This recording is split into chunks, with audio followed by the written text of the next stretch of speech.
السلام علیکم بیٹا۔ آج ہمارا جو ٹاپک ہے وہ قومی آمدنی کا دائرۂ بہو ہے۔ دیکھیں، کسی ملک کے ہم نے لاسٹ ٹائم بھی بات کی تھی، اگر آپ کسی ملک کے بھی معاشی ترقی کی بات کرتے ہیں تو وہ کیا ہے؟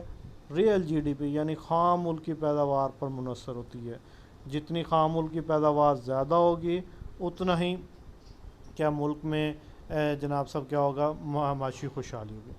وہ کہتے ہیں کہ خام ملک کی پیداوار کو ملکی معیشت میں موجود افراد کی کل آمدنی اور معیشت میں پیدا کردہ اشیاء اور خدمات میں پیش آنے والے کل اخراجات کے پیش نظر سے بیان کرتے ہیں۔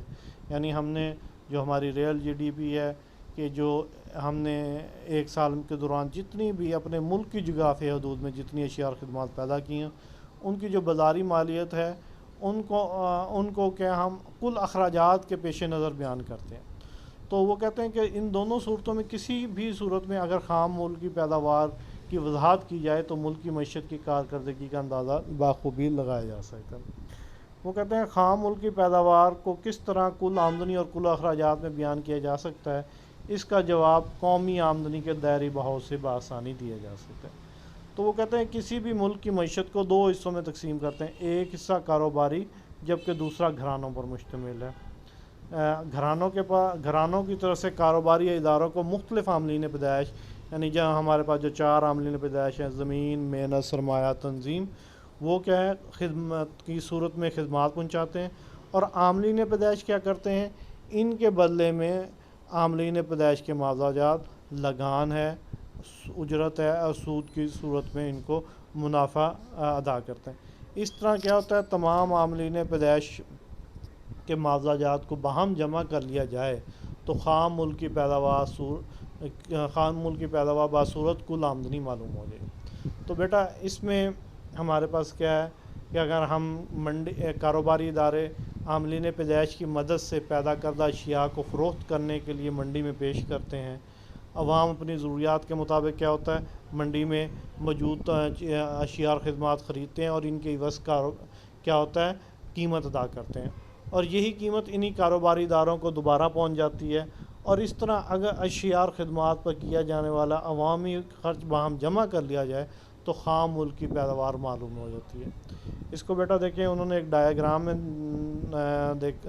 بنایا ہے، وضاحت کی ہے۔ ایک طرف گھرانے ہیں اور ایک طرف کاروباری ادارے ہیں۔ تو بیٹا دیکھیں، آپ کو سرکل سے ایک نظر آ رہا ہوگا کہ درمیان میں ہم نے لکھا ہوا ہے قومی آمدنی کا دائرۂ بہو۔ اب ہوتا کیا ہے؟ عاملین پیدائش جو کہ گھرانوں کی ملکیت ہے، زمین، محنت، سرمایہ، تنظیم، تو یہ کیا ہوتا ہے؟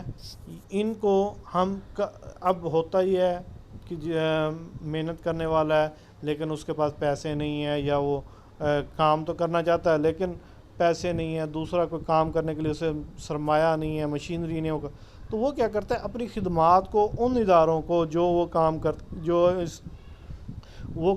ہیں جو اس کو آتا ہے ان کو اپنی خدمات پیش کرتا ہے۔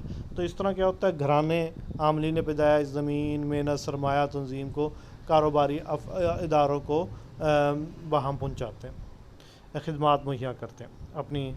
تو اس کے بدلے میں ہوتا کیا ہے؟ اب دیکھیں، جب کوئی شخص کام کرتا ہے، کوئی فی سبیل اللہ کام تو نہیں کرے گا، وہ کیا کرے گا؟ اس کا جو کام کرنے کا مقصد کیا ہے؟ کہ معاوضہ حاصل ہو تاکہ وہ اپنی ضروریات زندگی کو پورا کر سکے۔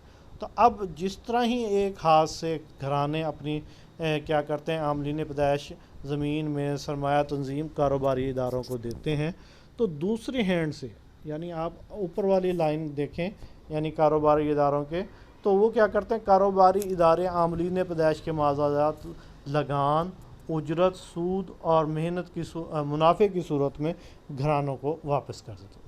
ایک تو یہ حصہ ہو گیا۔ اب نیچے ہیں، نیچے میں دیکھیں اشیاء اور خدمات لکھا ہوا ہے۔ اب دیکھیں بیٹا، کاروباری ادارے جب کیا کریں گے؟ گھرانوں سے زمین، محنت،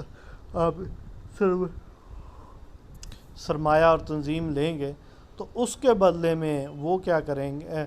اب وہ ان کو لے کر بیٹھیں گے تو نہیں، بلکہ کیا کریں گے؟ ان سے اشیاء اور خدمات کو پیدا کریں گے، کیونکہ ان کا بیسکلی مقصد اشیاء اور خدمات کو پیدا کرنا ہے، ان کو استعمال کر۔